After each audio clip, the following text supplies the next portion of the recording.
Hello students. Solid state के नए topic में हम लोग आज सीखेंगे कि जिंक सल्फाइड के दो फॉर्म कौन कौन से हैं और उनका स्ट्रक्चर कैसे हम लोग बनाते हैं। तो पहले एक ज़रूरी जानकारी ये है कि जिंक सल्फाइड के दो फॉर्म होते हैं, एक स्फेलेराइड फॉर्म और एक वुडचाइड फॉर्म। तो ये दो अलग अलग फॉर्म इसलिए होते हैं क्योंकि इनके जो क्लोज पैकिंग होती है वो डिफरेंट डिफरेंट होती है। स्फेलेराइड फॉर्म और जिंक ब्लेंड फॉर्म में सीसीपी जो क्लोज पैकिंग होती है, जबकि जो वुडचाइड फॉर्म होता है उसमें एचसीपी क्लोज पैकिंग होती है। तो सबसे पहले स्टार्ट करते हैं जिंक ब्लेंड स्ट्रक्चर, जिसमें सीसीपी अरेंजमेंट होता है।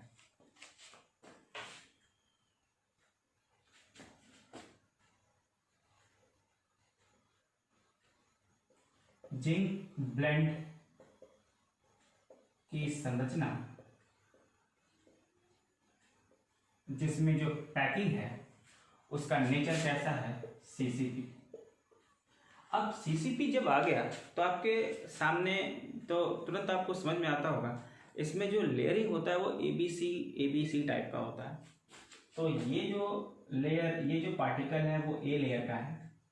ये जो पार्टिकल है जो देख रहे हैं आप, जो 6 पार्टिकल लिए गए हैं वो जो है बी लेयर के हैं, और ये जो 6 पार्टिकल जो लिए गए हैं वो सी लेयर के हैं, और फिर ये ए लेयर। तो ये जो सीसीपी जो क्लोज पैकिंग होती है उसमें एबीसी टाइप का जो लेयरिंग का जो होता है वो रिपीटेशन होता है।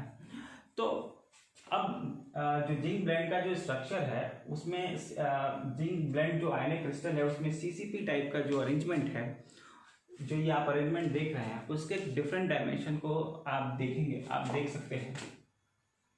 इसके पहले वाली स्लाइड में आपने देखा था कि एबीसी लेयरिंग है।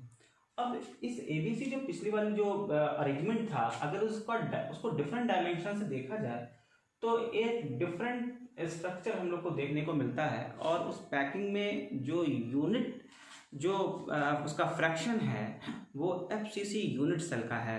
तो जरा इसको देखते हैं। तो यही वो ए पार्टिकल था, ये वो ए पार्टिकल है, और ये बी क्लियर, ये बी 1 2 3 4 5 6, और ये सी।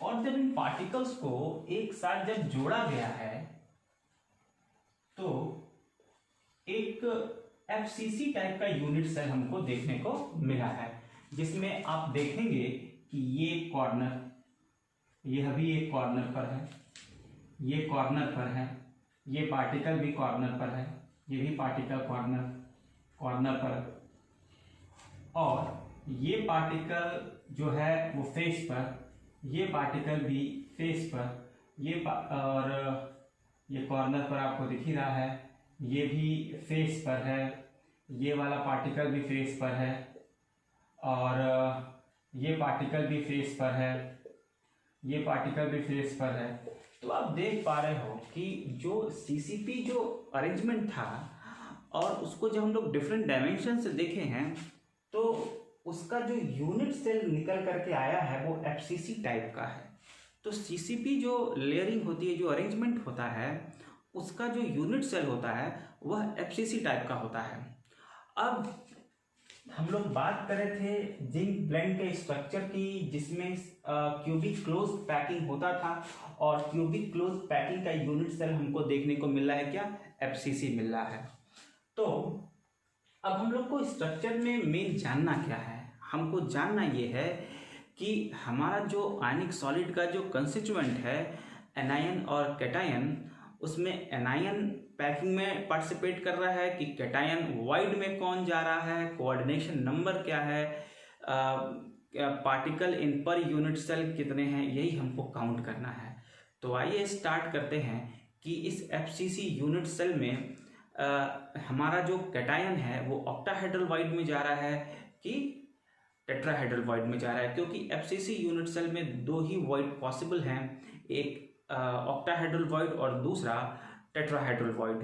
तो अगर हम लोग जिंक ब्लेंड ZnS के लिए रेडियस रेशियो अगर हम लोग चेक करें, radius of positive cation and radius of anion, अगर हम लोग चेक कर रहे हैं तो 0.32 देखने को मिल रहा है।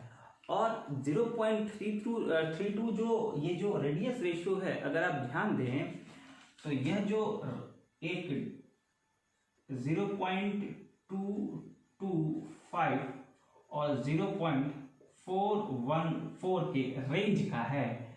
और ये जो रेंज है वो बताता है टेट्राहेड्रल वॉइड को। तो हम यह समझेंगे कि जिंक ब्लेंड के स्ट्रक्चर में जो भी स्मॉलर साइज का जो आयन होगा वो ऑक्टाहेड्रल वॉइड में नहीं जाएगा, वो जाएगा टेट्राहेड्रल वॉइड में। तो टेट्राहेड्रल वॉइड में क्यों गया? क्योंकि जो रेडियस रेशियो है वो टेट्राहेड्रल वॉइड के रेंज का है। तो अब दूसरा क्वेश्चन ये आता है कि ये तो हमको कंफर्म हो गया कि सीसीपी अरेंजमेंट है, एफसीसी यूनिट सेल है, टेट्राहेड्रल वॉइड में स्मॉलर साइज का आयन जाएगा, लेकिन कौन आयन जाएगा? तो बच्चों ये आप जान जाइए कि radius of sulphide ion is greater than radius of zinc ion. Clear?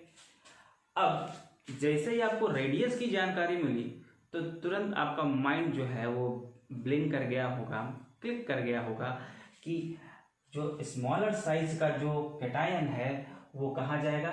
Tetrahedral void में जाएगा। और पैकिंग के लिए रिस्पॉन्सिबल कौन होगा? पैकिंग के लिए रिस्पॉन्सिबल कौन होगा? पैकिंग के लिए रिस्पॉन्सिबल होगा एनायन यानी कि सल्फाइड आयन। तो अब हम लोग दूसरे स्लाइड में देखेंगे कि टेट्राहेड्रल वॉइड कहाँ कहाँ है एक एफसीसी यूनिट सेल में। हालांकि इसका डिस्कशन मैंने पिछले लेक्चर्स में किया है, आप चाहें तो वहां से देख सकते हैं, लेकिन इस स्लाइड में भी मैं आपको दिखाऊंगा कि एक एफसीसी यूनिट सेल में टेट्राहेड्रल वॉइड कहाँ कहाँ है और हमारा जो जिंक आयन है वो कहाँ कहाँ पॉसिबली जा सकता है। यह है कि रेडियस जो जिंक सल्फाइड के लिए जो रेडियस रेशियो है वो ये बताता है कि जो कैटायन है, जो हमारा जिंक आयन है, वो टेट्राहेड्रल वॉइड में जाएगा। तो जो एफसीसी यूनिट सेल है उसमें टेट्राहेड्रल वॉइड कहाँ है वो मैंने पिछले वीडियो में डिस्कस किया था, लेकिन इसमें भी थोड़ा सा हम लोग डिस्कस कर लेते हैं, लोकेट कर लेते हैं, ताकि हम लोग की अंडरस्टैंडिंग और अच्छी हो जाए। तो मैंने क्या किया है कि एक सिंपल एफसीसी यूनिट सेल लिया हुआ है। आप देख पा रहे हो कि एक बड़ा सा क्यूब यहाँ पे दिखाया गया है और इस बड़े से क्यूब में 1 2 3 4 5 6 7 8 कॉर्नर पे पार्टिकल हैं, साथ में 1 2 3 4 5 6 फेस पर भी पार्टिकल हैं।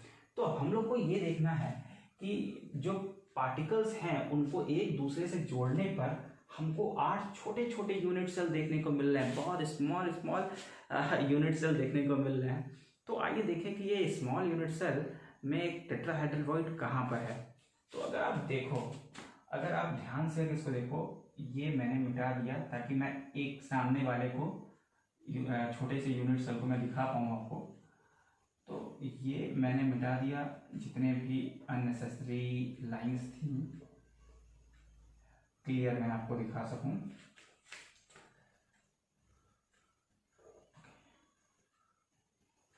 ये रहा हमारा यूनिट सेल, ये रहा हमारा यूनिट सेल। क्लियर? तो आप देख पा रहे हो हम इस यूनिट सेल की बात कर रहे हैं, ये जो यूनिट सेल है। अब इस यूनिट सेल में आप देखोगे कि 3 पार्टिकल 1 2 3 और 4 पार्टिकल लगे हुए हैं। और ये जो 4 पार्टिकल लगे हुए हैं वो अगर एक दूसरे से ज्वाइन किया जाए, तो एक टेट्राहेड्रल वॉइड जनरेट हो रहा है, तो एक जो यूनिट सेल है, एफसीसी यूनिट सेल है, जब उसको हम लोग 8 छोटे छोटे यूनिट सेल में डिवाइड कर रहे हैं तो हर एक छोटे से यूनिट सेल में एक टेट्राहेड्रल वॉइड देखने को मिल रहा है। और इसी टेट्राहेड्रल वॉइड में जिंक आयन हमारा रहेगा। तो मैं यहां पर लिख देता हूं जिंक 2+। क्लियर? यही वो टेट्राहेड्रल वॉइड है जहां पर जिंक 2+ रहेगा। लेकिन यहां पर एक चीज जो याद रखने वाली है वो ये है कि जो जिंक 2+ आयन है वो सभी 8 वाइड टेट्राहेड्रल वॉइड में नहीं जाएगा, वो केवल 4 टेट्राहेड्रल वॉइड में जाएगा, और वो भी कैसे, अल्टरनेट करके डायगोनली जाएगा। यानी कि अगर एक जिंक आयन यहाँ पर है तो दूसरा जिंक आयन रहेगा यहाँ पर, ये हो गया। और अगर 1 2 हो गया, अगर और एक जिंक आयन हमारा इस वाले यूनिट सेल में रहेगा। इसको थोड़ा सा हम लोग और अच्छे से बना देते हैं,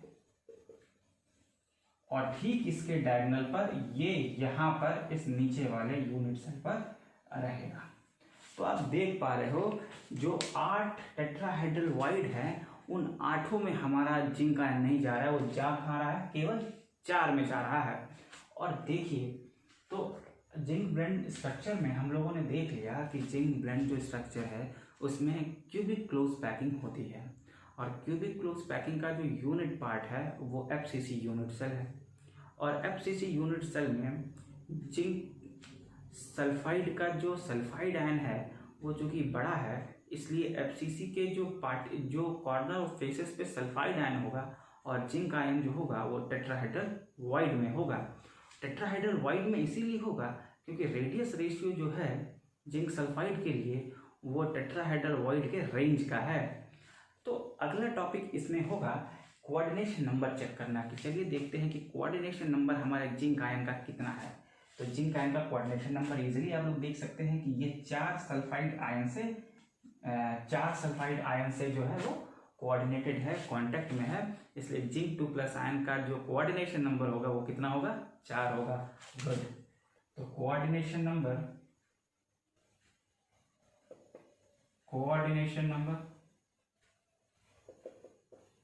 4 ऐसे लिख देते हैं, coordination number for zinc 2+ is equals two 4। तो जिंक 2+, 1 सल्फाइड, 2 सल्फाइड, 3 सल्फाइड और 4 सल्फाइड। अब हम लोग देखते हैं कि जो हमारा जो सल्फाइड आयन है उसका कोऑर्डिनेशन नंबर कितना है। तो आइए देखते हैं कि हमारा जो सल्फाइड आयन है उसका कोऑर्डिनेशन नंबर कितना है। तो ये हमारा सल्फाइड आयन है, क्लियर। अब जरा इसको हम लोग मोटे लाइन से देख लेते हैं ताकि आप लोग और क्लियर हो जाए।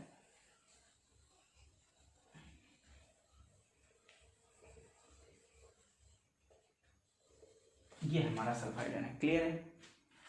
तो ये सल्फाइड आयन इस यहाँ के जिंक आयन से डायरेक्ट अटैच में, क्लियर। ये फेस पर है, ये फेस पर है, और इस जिंक आयन से डायरेक्ट कांटेक्ट में है, क्लियर। तो 2 जिंक आयन से कांटेक्ट में है, लेकिन ये जो फेस वाला जो सल्फाइड आयन है इसके ठीक ऊपर भी एक यूनिट सेल होगा, और एक जिंक आयन यहां बनेगा ठीक इसके डायगोनल, और एक जो टेट्राहेड्रल वॉइड होगा वो यहां जनरेट होगा, और वहां पर जिंक आयन होगा डायगोनल पे, ठीक। तो वो भी यहां पर डायरेक्ट कांटेक्ट में रहेंगे इससे। तो आप देख पा रहे हो the coordination number for zinc 2+ ion is 4 and sulphide ion के लिए कितना है, 4। तो ये रहा कोऑर्डिनेशन नंबर। अब हम लोग जानेंगे कि पर यूनिट सेल में जिंक के कितने पार्टिकल हैं और सल्फाइड के कितने पार्टिकल हैं।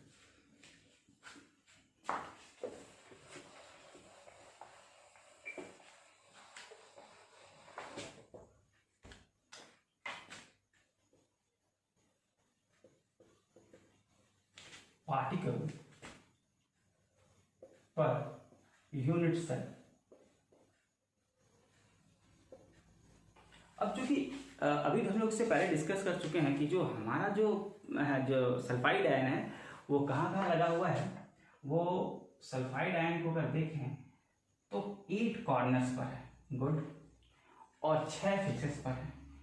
और इससे पहले हम लोग पिछले लेक्चर्स में हम लोग पढ़ चुके हैं जो कॉर्नर्स का जो पार्टिकल होता है वो 1/8 का कॉन्ट्रीब्यूशन करता है, और जो फेस का पार्टिकल होता है वो 1/2 का कॉन्ट्रीब्यूशन करता है। तो दिस इज इक्वल्स टू 4। तो सल्फाइड आयन जो एक एफसीसी यूनिट सेल में सल्फाइड आयन का जो एक्चुअल कंट्रीब्यूशन होगा या एक्चुअल सल्फाइड आयन के पार्टिकल होंगे केवल 4। अब हम लोग देखते हैं कि जिंक 2+ आयन के कितने हैं।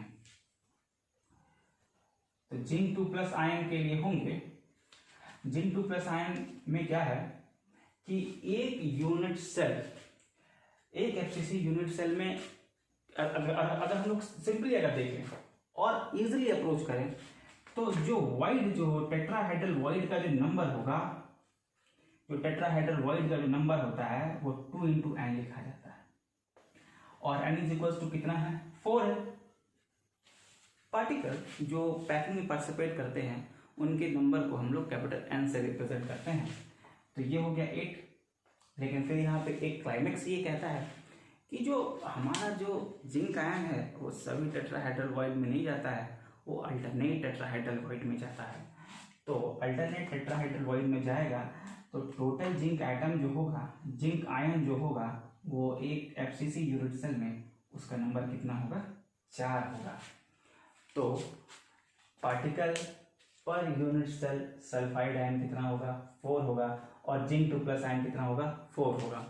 तो अभी तक हम लोगों ने सीखा कि जो हमारा जो स्फेलेराइट या जिंक ब्लेंड फॉर्म है वो सीसीपी, उसमें सीसीपी क्यूबिक क्लोज पैकिंग होती है, उसका जो यूनिट सेल है वो एफसीसी है।